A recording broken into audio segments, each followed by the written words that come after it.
Ciao, eccoci qua. Oggi parliamo dei mobili inglesi realizzati durante il periodo Regina Vittoria. Il lungo regno di Regina Vittoria va dal 1840 al 1900.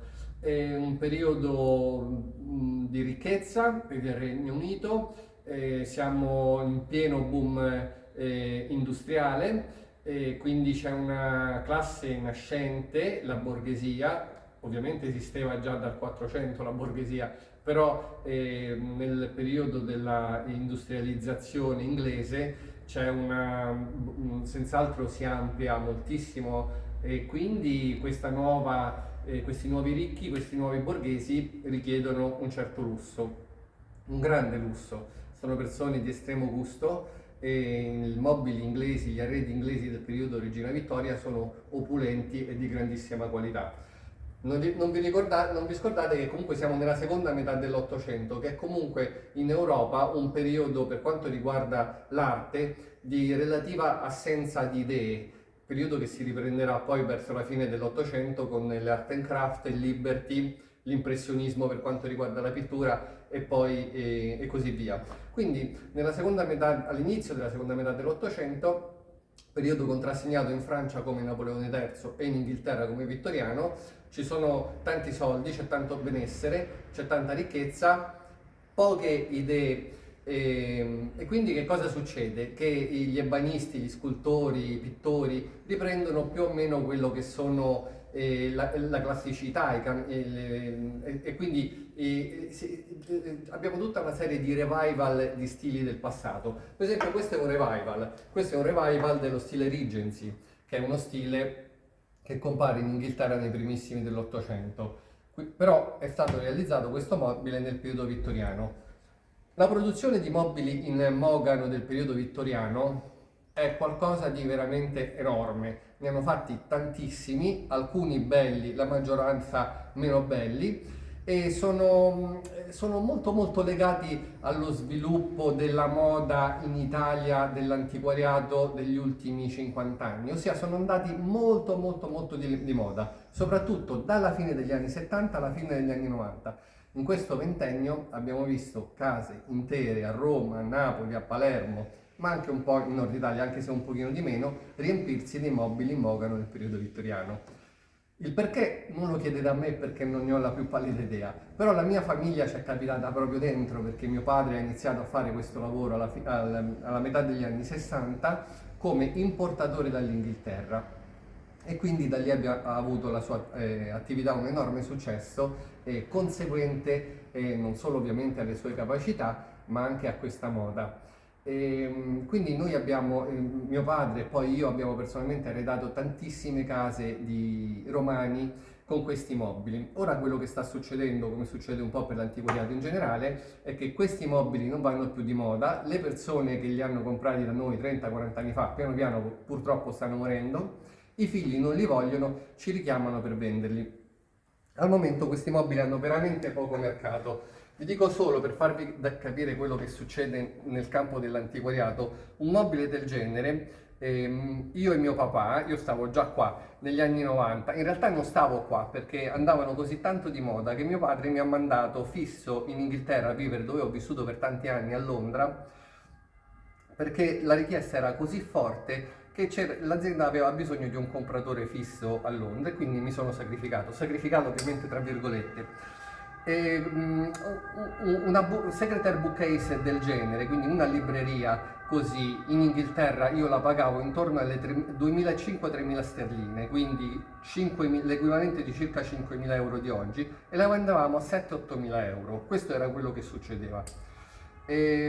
Oggigiorno una libreria del genere, questa la vendiamo scontata a 1.100 euro, e quindi nella casa la paghiamo all'incirca 600-700 euro, quindi proprio poco. Però questo purtroppo è quello che è successo al momento. Al momento è così, quindi ripeto per l'ennesima volta, a mio avviso è un ottimo momento per acquistarli, un pessimo per venderli. Quando noi vediamo questi mobili nelle case, magari compriamo un quadro, un vaso, un argento, cose che al momento comunque sono sempre richieste, e questi consigliamo alle persone di non venderli. Poi se ce li vogliono vendere li compriamo, ma a pochissimo.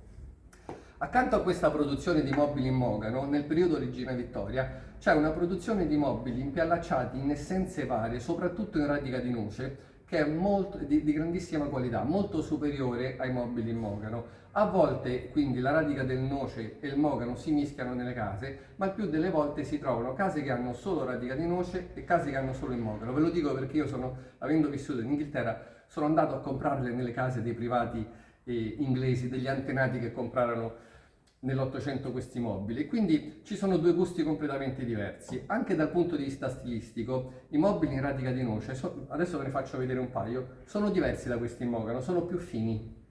Il mogano, tra l'altro, pur essendo un'essenza che viene comprata all'estero, in America, soprattutto in America del Sud, è molto comune, quindi è più adatta ed è molto molto robusto. Pensate che non viene attaccato dai tarli, è adatta quindi a una produzione massiccia. Mentre la radica di noce, anche nell'Ottocento, anche in Inghilterra, è una essenza pregiata, cara, e quindi in genere la troviamo non massello, ma che impiallaccia mobili fatti in rovere.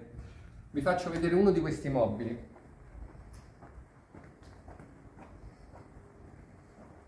Eccola qua, questa è la produzione dei mobili inglesi in radica di noce. Quindi siamo sempre in Inghilterra, sempre nel periodo vittoriano. Abbiamo un mobile fatto in rovere e impiallacciato con un foglio in radica di noce. Questi mobili sono quindi, come vi ho detto, molto più eleganti e molto più rifiniti di quelli in mogano.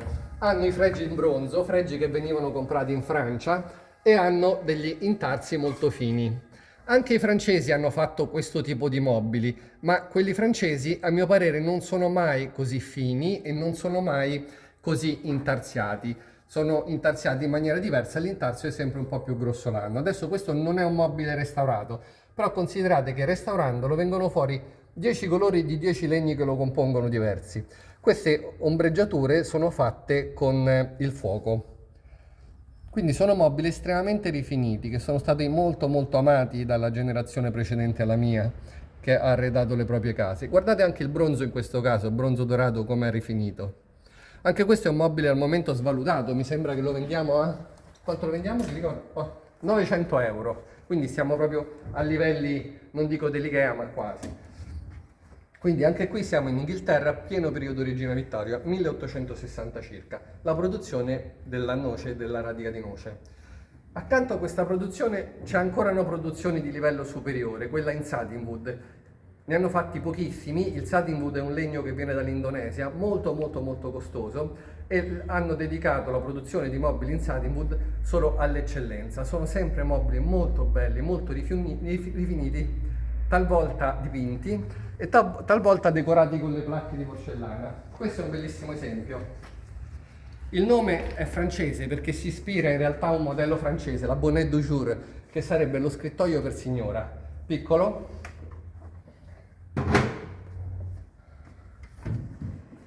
molto molto elegante.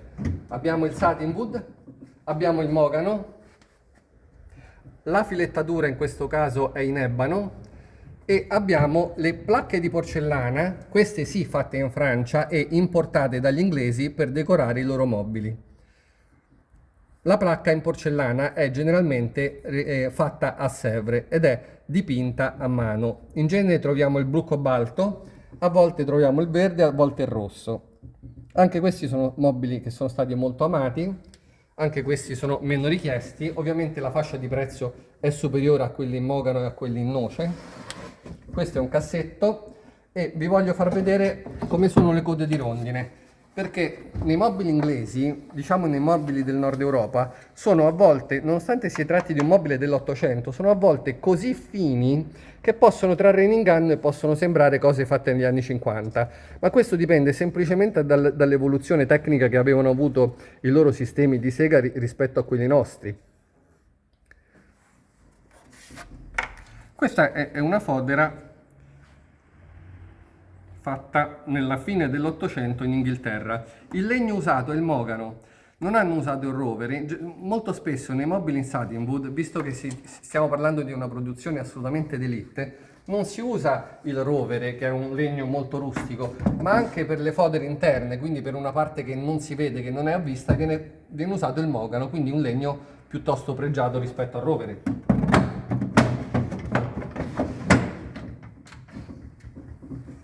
All'interno, per esempio, di questo mobile viene usato il palissandro, quindi questi sono mobili estremamente rifiniti. Dal punto di vista ebanistico ritengo che in Inghilterra si siano toccate delle vere e proprie eccellenze. Sono mobili veramente ben fatti. Il prezzo di un mobile del genere oggigiorno è 3.400 euro. Come vedete abbiamo ridotto per 2 volte il prezzo di questo mobile, perché quando le cose stanno qua per un po' di tempo, ovviamente il prezzo cala. Questo è un mobile che negli anni 80 e negli anni 90 avreste pagato 15-18 milioni di lire, quindi anche qui stiamo parlando di una svalutazione veramente consistente. Quindi ricapitolando, nel periodo Regina Vittoria in Inghilterra si trovano 3 produzioni diverse di mobili, quella in mogano, mobili di basso pregio, quella in radica di noce, medio pregio, e quella in Sardinbund, altissimo pregio. E tutte e 3 queste produzioni sono al momento poco richieste dal mercato. Quelli che preferiamo comprare sono senz'altro questi in Sardinwood. Quelli radica di noce e mogano al momento li compriamo solo se all'interno dell'appartamento ci sono altre cose di nostro interesse, come cose che si vendono più facilmente, quindi quadri, bronzi, che so, libri antichi, argenti antichi, quadri d'arte moderna. Se no, se si trovano soltanto mobili inglesi e soprattutto se sono in mogano in radica di noce, noi al momento non li compriamo. Penso di aver esaurito l'argomento e anche in questo caso mi auguro che sia stato di vostro interesse. Vi ringrazio e vi prego di iscrivervi al canale se vi piacciono i miei video e magari di mettere anche un like. Grazie mille, al prossimo video.